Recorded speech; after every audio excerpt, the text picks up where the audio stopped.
Expand your mind and enrich your world. It's time for another outstanding podcast from ICRT. Thanks for tuning in. What you're about to hear is just a taste of ICRT's new program, HereSay. The full show will be broadcast on ICRT FM 100 this Thursday, November 6th at 9 p.m. If you're not in Taiwan, you can still listen to the live broadcast online through the ICRT homepage. You'll also be able to find this online at the Taiwan Talk podcast stream on iTunes, the ICRT website, or on our blog page. We're going to have that up a little bit after the live broadcast. All right. Hope you enjoy the show.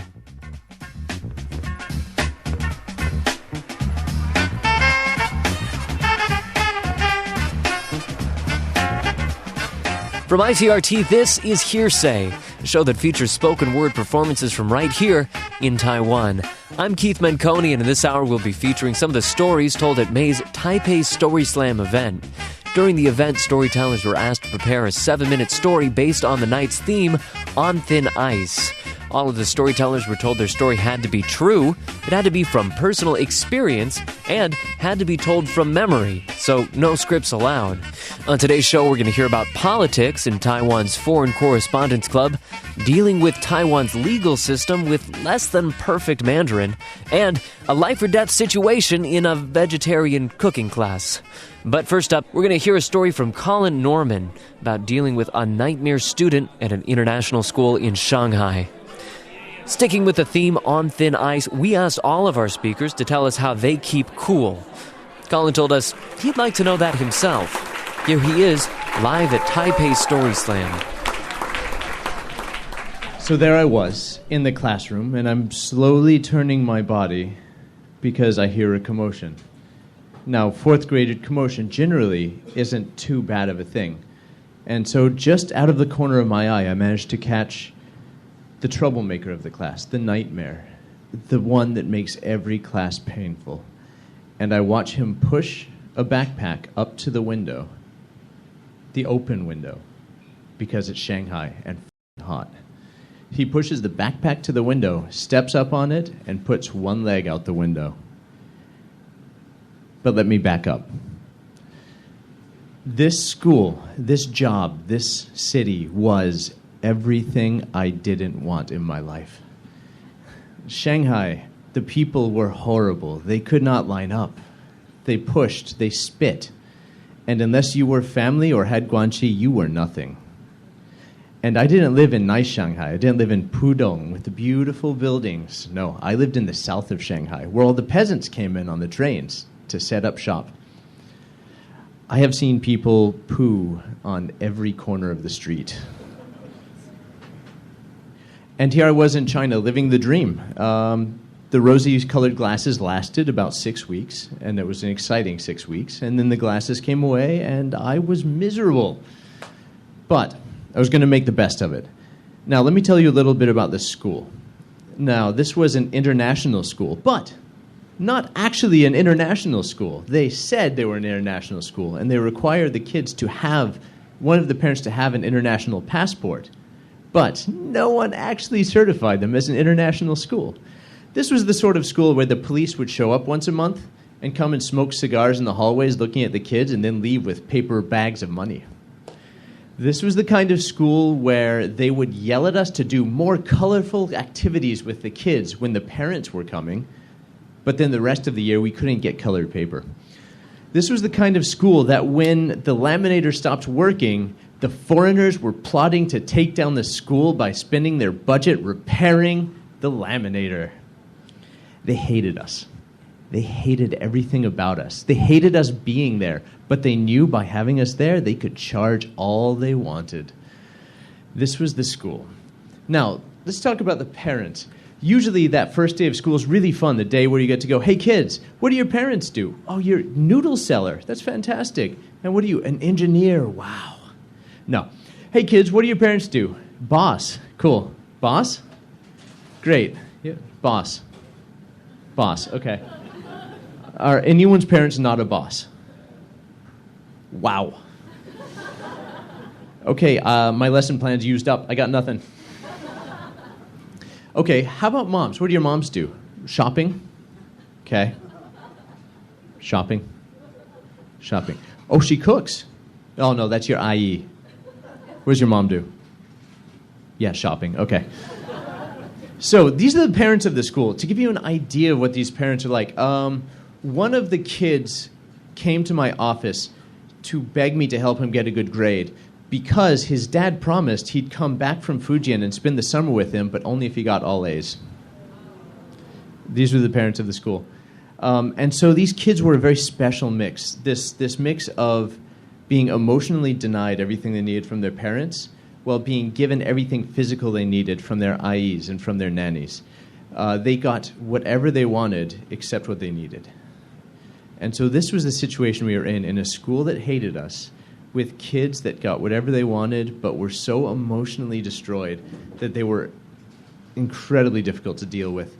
The best kid in this school, his parents had bought him a cell phone, but that's because he disappeared in their mansion with books and they couldn't find him all day. So they had to be able to call him and track him down. And of course, the foreigners dealt with this in the way that most foreigners do. Severe alcoholism. And that's where we were. Now, there was one boy.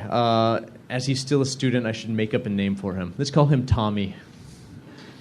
This boy, Tommy, in 4th grade, he was the nightmare of nightmares. He was just a walking disaster. He was everything the teacher fears rolled into one little nightmare. I had to have a meeting with the parents of the best kid in the school because that kid was having nightmares about this kid. Tommy was unique. As a matter of fact, if any of you have seen that one movie, it's the movie where the kid runs up and down the airplane, pretending to be an airplane and hitting everyone in the back of the head with his arms. On Golden Week, I was on vacation, leaving the school in October for the first time, and saw a child running up and down the aisles, pretending to be an airplane and screaming, and went, my God, he could be one of mine. And he was. It was Tommy. So, this kid, I learned that sometimes the best thing to do was to completely ignore him. Tommy, you want to scream, you want to yell, you want to lie on the floor and throw a tantrum, that's great, we're teaching over here. And one day, I just would not pay attention to him because I had to teach these other kids. And eventually, he decided that he didn't give a shit. So he pushed his backpack over to the window, climbed up, and got one leg out. And just as I was turning, he was putting that leg on the planters hanging outside the window, at which point my entire world collapsed into a tiny, bright singularity of panic and fear and distress. And a kid I hated so much, it oozed out my veins, suddenly became a kid I loved so much that it was going to destroy my entire world if he made it out that window. And I have never crossed 10 feet faster in my entire life than in that moment. And I had him, and I pulled him out the window, and I have never had love and fear and caring so quickly turn into rage and insanity. And he knew immediately how in trouble he was. So he immediately went limp and would not do anything as I was screaming, "Go! Get out! Go to Madame Wang's office!" And he wouldn't move, and I'm dragging him out the hallway, in which point I was intercepted by the hall monitor, who then took him out of my hands and tried to calm me down. And so, long story short, the school would not call his father because they would lose face. And I said, he's not coming back in my classroom until we talk to his dad. So we set up a program, we got him in there, and we decided that if he was good every single class of the week, his dad would let him spend time with him that weekend, which worked wonderfully at first. And then 2 weeks on, it was not so great. In 3 weeks, he was back to normal. I found out, hey, how's your time with your dad going? Oh, he's going to do it next week. He's going to do all 3 weeks next week? Yeah. And so, thin ice.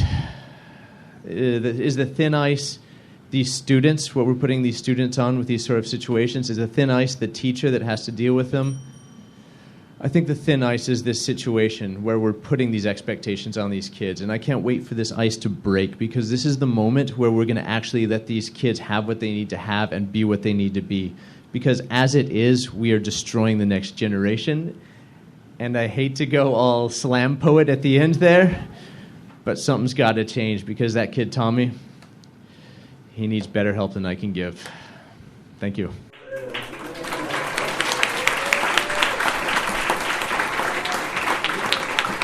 That was Colin Norman. He's an English teacher who does some acting and improv on the side as well.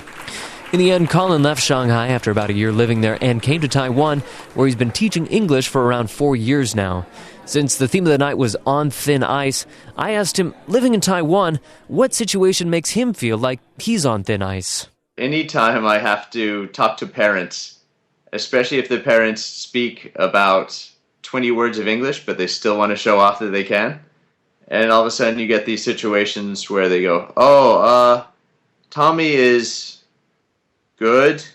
And you try and reassure them. You say, oh, yeah, he's doing great. And they don't believe you. They're sure that their kid is not trying hard enough. So he's really?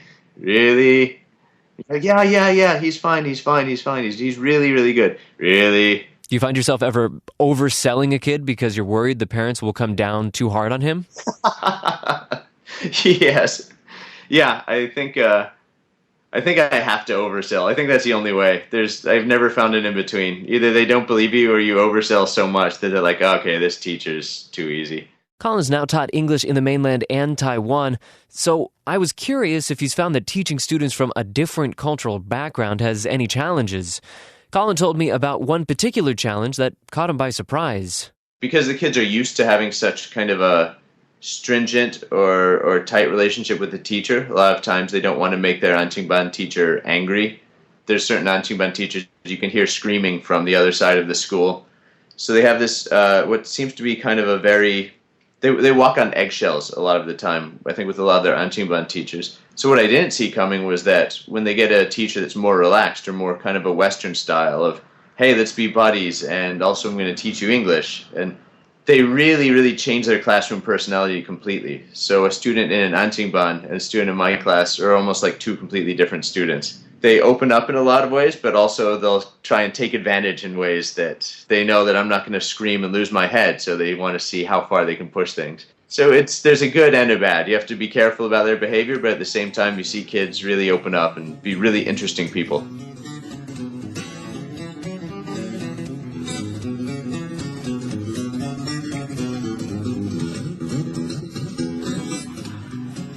Okay, so that was just a sample, only about a quarter of the whole show. One more time, you can hear the rest this Thursday, November 6th at 9 p.m. You'll also be able to find it online at the Taiwan Talk podcast stream on iTunes, the ICRT website, or our blog page. Thanks for listening. Hope you tune in this Thursday.